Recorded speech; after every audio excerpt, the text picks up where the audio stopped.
Welcome to the Political Matrix News. We have the sources, we have the truth from inside the political matrix.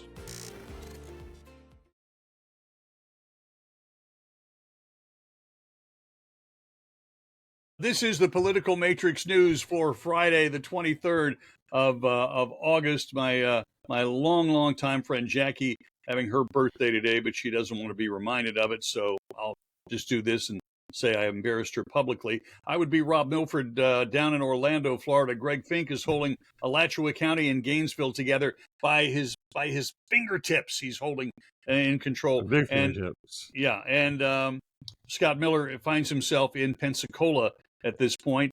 Some days I'm sure he wonders if it's Tuesday. This is Mariana. I don't know. Could be. I was in Mariana earlier today. Okay, well, Tuesday and Friday. Go right ahead. Yeah. Got up at 5 a.m. Went to Mariana. Came back just for this show. Well, there you go. Because that's awesome. Who would want to stay in Mariana? That's another story. That's a whole other story. Let's see. Where are we at? What do we got? Where we at is this.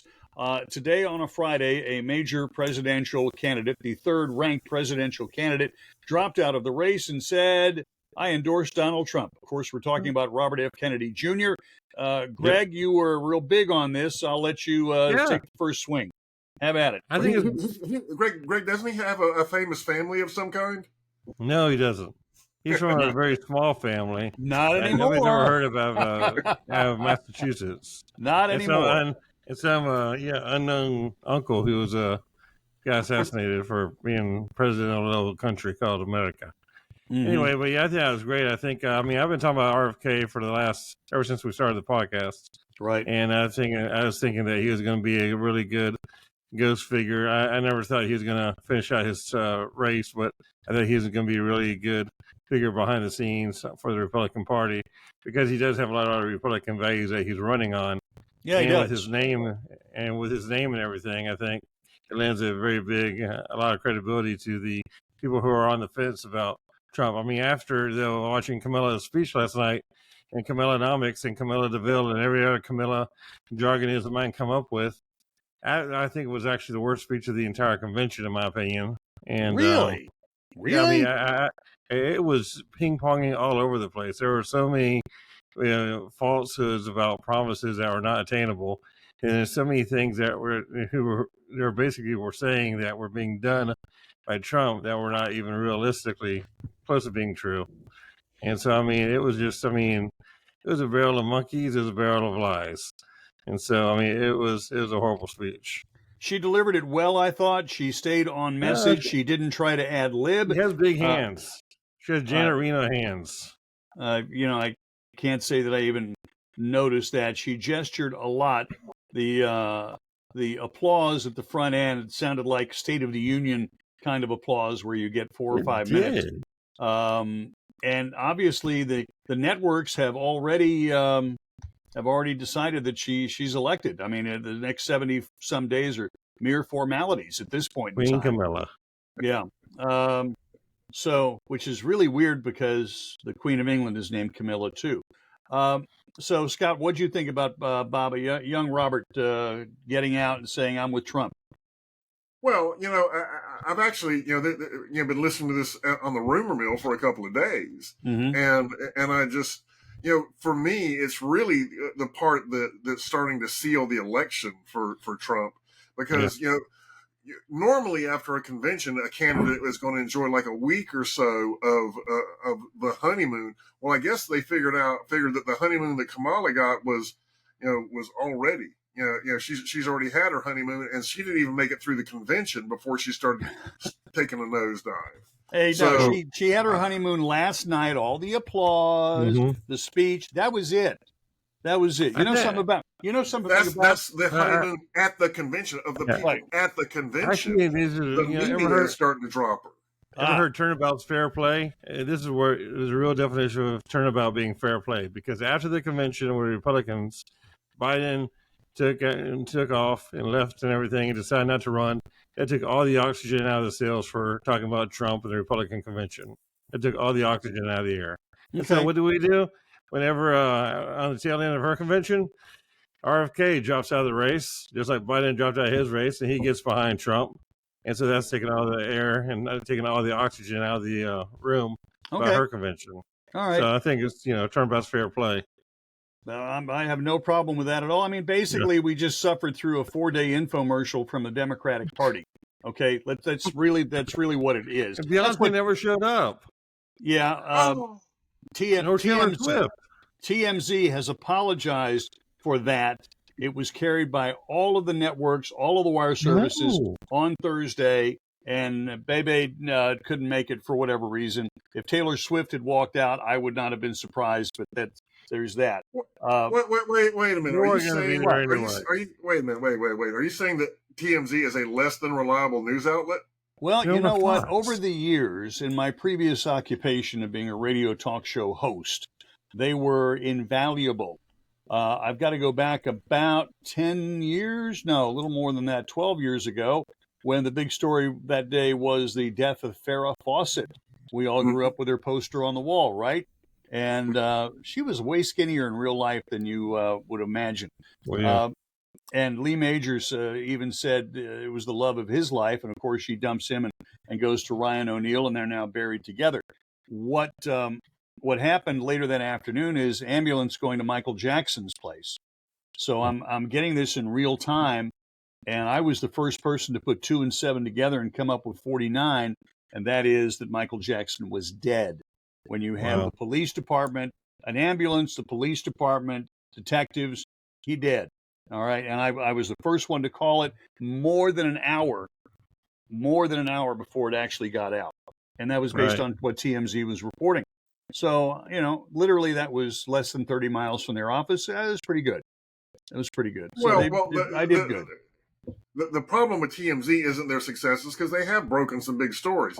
The problem with TMZ is they have absolutely no reservation of throwing out supposition and things that are completely unverifiable, because I don't even know what their basis for their criteria for throwing the story out there is. They're basically one step ahead of the National Enquirer as far as their criteria for putting a story out. Now they're way faster. They do occasionally, get some big ones because they have absolutely no shame. But that's it. Okay. Well, so there is that. No Beyonce, and that was TMZ, and that's completely on them. So the infomercial is over, and where now Kennedy? The interesting story too. The Harris people had been working furiously to keep Robert Kennedy off of ballots in a variety of states. Okay, exactly. They wanted Kennedy off the ballots. Now they had to turn around and go back, saying, "No, you got to keep him there. You got to keep him on the ballot." I'm like, "Whoa, how about that? Pretty good." Right now, okay. He takes himself off 10 selected battleground states. I mean, very strategically, very smartly on how he did it. Not doing it on every other state. I mean, he had over 1 million petition cards signed for to be on the ballot. I mean, that is unheard of for a presidential race nowadays. Yeah, to do that kind of work ethic. I'll tell you, the number that I heard today was that that he's probably worth 1 to 1.5 points to Trump in every state. They're saying around like 2.5 to 3 now is when they updated after they started. They've been running polls all day now. They're now at around 2.5 to 3 points in the battleground states. So even better. I mean, the story I heard was early this morning, so it's amazing how it's evolved over the course of the day. All right, now in the future, okay, so this is good. Now, we are at 10 weeks and 3 days until 4 days, the election. Today is over. Today is Friday. It's over. The polls have closed for Friday. 10 weeks, 3 days. 73 days. 73. What polls should we believe? What are the critical words new polls out say this? I believe the next thing is adults, registered voters, likely voters. What are the 2 words that are important for one accurate poll versus all of these? Let's just throw shit against the wall and see what sticks. Well, likely voters are far more reliable registered voters are, the registered voter polls are cheaper, and that's why they get run a lot. And they're okay if you follow them over time as far as showing trends.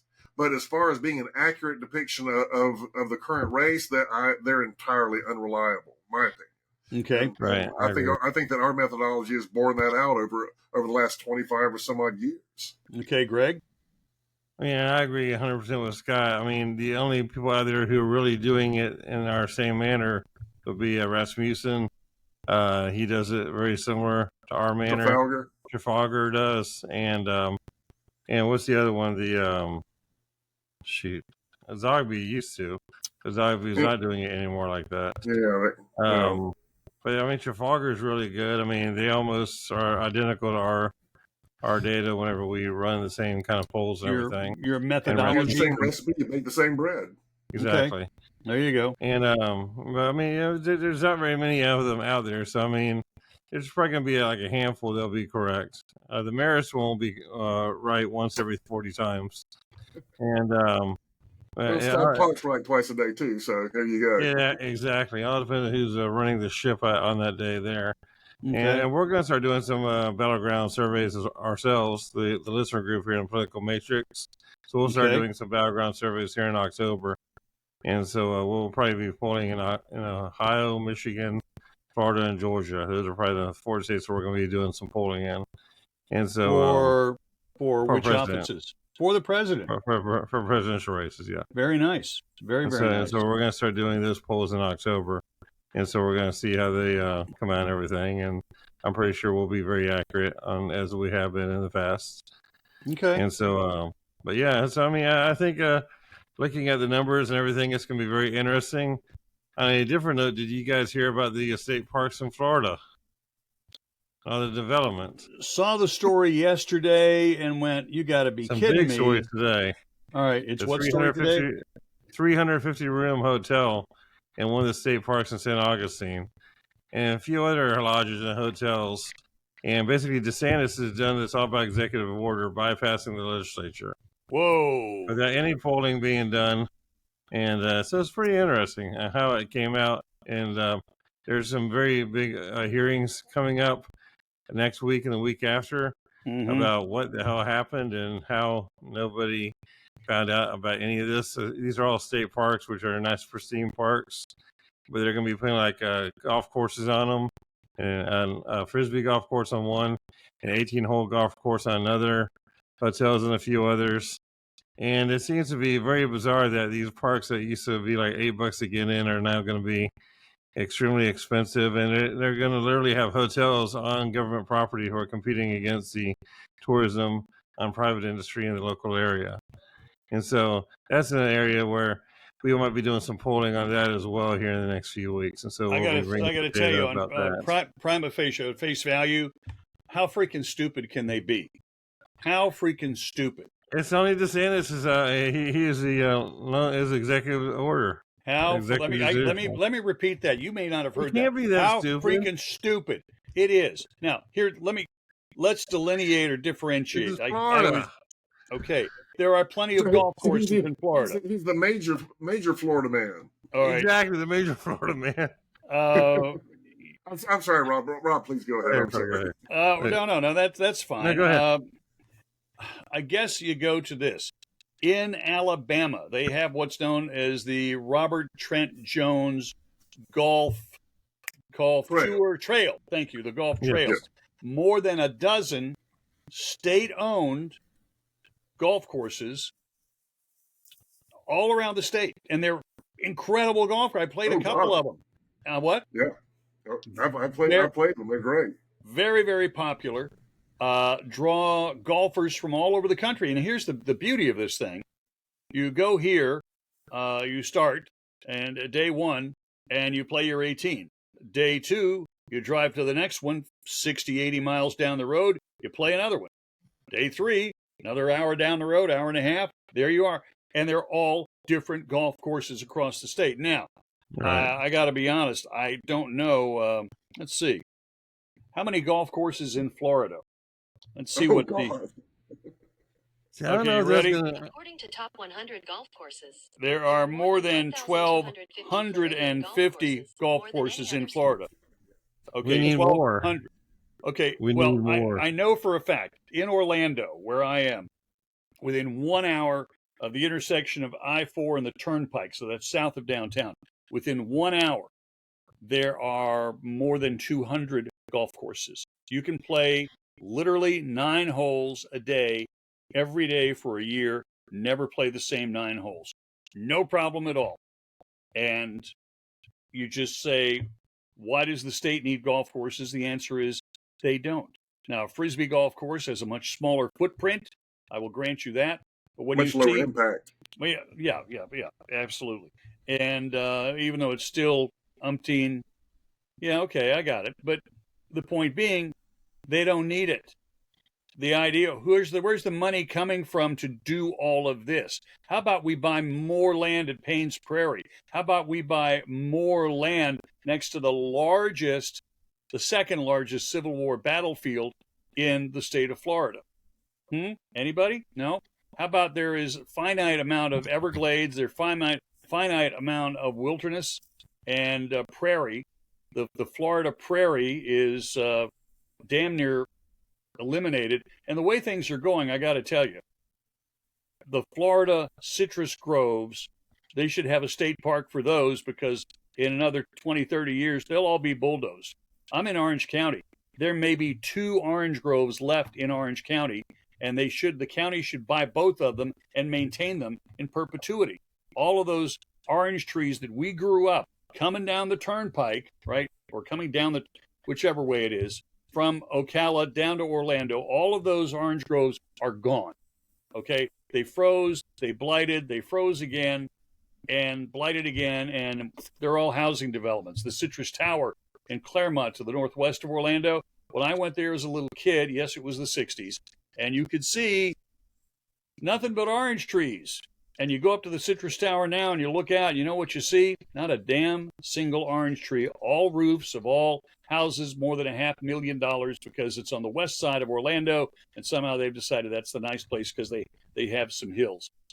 I know this is a noble effort, but where's the money coming from? Where's the money going? Whose pocket is it going in?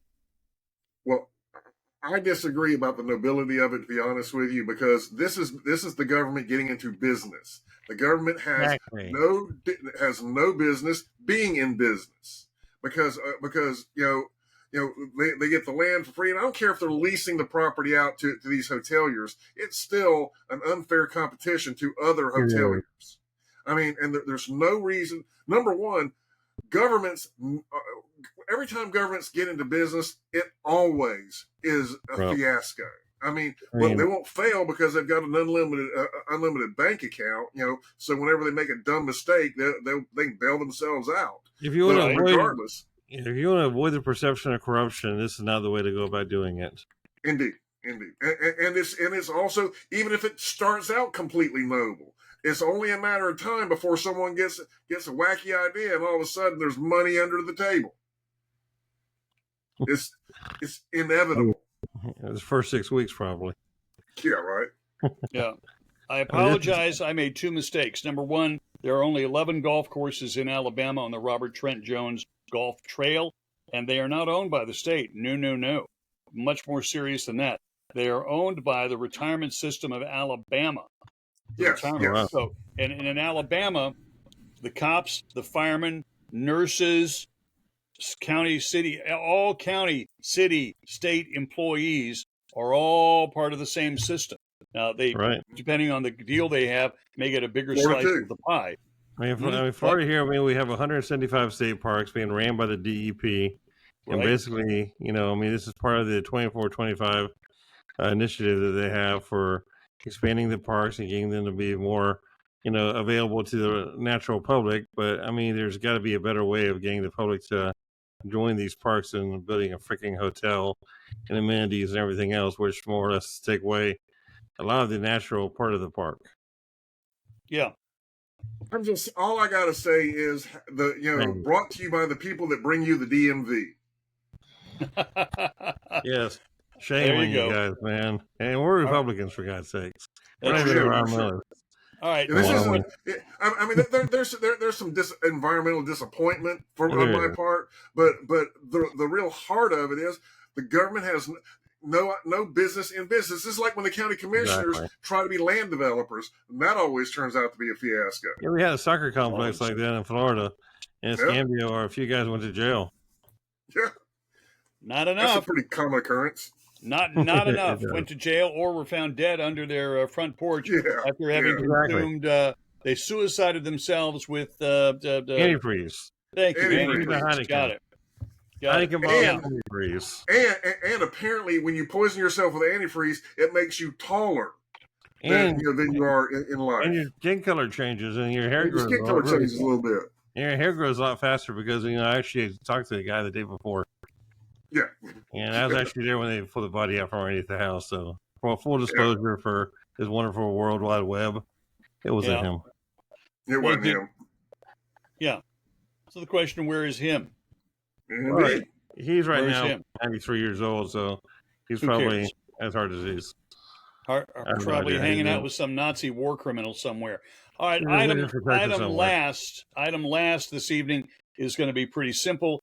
The United States Secret Service, after pretty much 6 weeks after Donald Trump got shot, has dropped the hammer. Greg, you're on top of that. Let it rip. What do we know? They actually got one of the guys who's in Donald Trump's secret detail travels with him. So one of their individuals, they won't release their name yet, and then 4 people from the Pittsburgh field office. And so they've all been put on leave right now until there's probably going to be probably 5 or 10 more that are going to be put on leave as well. Whoa. And I mean, it looks like there's a whistleblower that they actually knew about things, and nothing was done. There's a lot of shoes that there's a lot of things that just fell through the cracks, and so we're going to wait for the next shoe to drop. And they said it should be dropping the next week or two.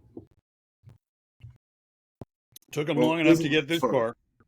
Yeah. What? And it's much deserved. I think we saw body cam footage Tuesday or Wednesday of this week. We got the audio from the body cam footage. Right. It's like, wait a minute, I thought you guys were up there. No, we were trying to call you. Nobody answered the phone. It's all Keystone Cops situation here. I mean, there should be no reason for that kind of disorganization whatsoever whenever you're at that high of a level of security. I mean, this is not mall cop. Yeah, I've had Secret Service clearance for more than 50 years as time has required it. And I mean, okay. And then I want you guys to come up with a plan over the weekend. We're going to take the weekend off. We'll be back Tuesday. I want you guys to come up with a plan to keep Matt Gaetz from being elected the governor of Florida. Republicans have more than 1 million vote advantage over Democrats. So I need a plan to keep Matt Gaetz from being elected either attorney general or look at Kamala. She was an attorney general, and look what happened to her now. Okay. Well, if anybody out there can find Nestor, please give us a call on that. Yeah. Before we go though, I do want to talk about something that we had talked about off the air when we were forming it up, and that's the talking point about JD Vance being weird and unrelatable because he's an Ivy League trained lawyer, and the thing that kills me about this is a man who had a desperately poor upbringing. I don't think he knew his father, or he had very little contact with his father. His mother, was drug addled, and he was raised mostly by his grandmother after a certain point. And then he joins the Marines, puts himself through Ohio State in 2 years, and then becomes a Yale lawyer, and then goes off to Silicon Valley after a brief legal career to become an investment banker, and then he becomes a senator. That's unrelatable. And I will agree that trajectory from way down here all the way up is unrelatable. But the people last night who were saying that it was unrelatable, virtually every one of them went to Harvard, Yale, Princeton. Well, the majority of them went to Harvard. I mean, Harvard isn't like Yale. And they were rich, and they had rich families. So you tell me, Democrats, what's more relatable to the common middle class man? A guy who lives the American dream, grabbing himself up by the bootstraps, and having phenomenal success to the point where he's now next in line to be, he's vying to become next in line, a heartbeat away from being the president, or the people whose families set them up right at the beginning and put them through colleges that God knows how they got in, and how they wound up, in these career political jobs where every one of them is not self-made millionaires, but millionaires by fiat. There's not very many Yale graduates in D.C. Are there? I think you're required to go live there for a time once you graduate Harvard. I think I know two guys. I've met both of them, interviewed both of them, who went to Yale. Both played on the baseball team. One was the president of the United States. The other one was his son, the president of the United States. Both good Yale men. They were in Skull and Bones. They were Bushes, right? Yeah. Well, I don't have any problem. I don't have any problem with these people going to these wonderful schools. My heartburn comes when you're calling someone who did it on his own weird. And I guess it is weird when you figure that 15 of these people, all got sent there by their parents, and this one guy, he is weird. But I guess that's the right kind of weird for me. Yeah. Yeah, I like that kind of weird, because the kind of weird the Democrats are is really, really fucking weird. Yeah. I mean, no doubt. All right. So that's my soapbox. Weird. Because we can talk about Democrats being weird for at least 300 more days. No, we've got 73 days.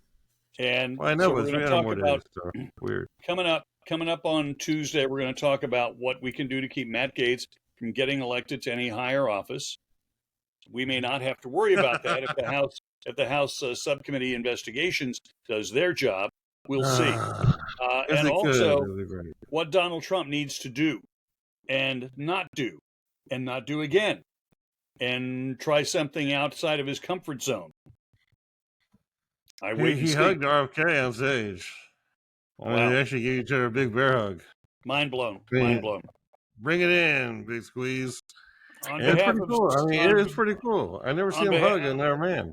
All right. On behalf of the charming Scott Miller, the delightful Greg Fink, I'm Rob Milford. This is the Political Matrix News. We would appreciate a like, certainly appreciate a share, but most importantly, subscribe. All these numbers are kind of important to the hoo-hop honcho muckety mucks in the food chain when it comes to video and podcasting and such like that. So every little bit really helps. In fact, I've got to go back and all the episodes we've done this week, I've got to go on to where am I going, Greg? YouTube. And YouTube, yeah. And click like, and that'll take me another half hour, 45 minutes this evening, based on the fact I'm not really that good on computers. So have a fun weekend. It's been a great week, and now we're in the 10-week sprint to the White House. And here's the real question: when we get to election night, we're not going to do this show on election night, are we? Are we? No. This is kind of a consequential thing. I'd be okay with doing a watch party. Yeah, I think we should do a watch party. We should do like Facebook or a YouTube Live kind of deal. All right. Yeah. We'll try it. Okay. We're just got to plan ahead here. Have a great weekend, everybody. Everybody waving simultaneously.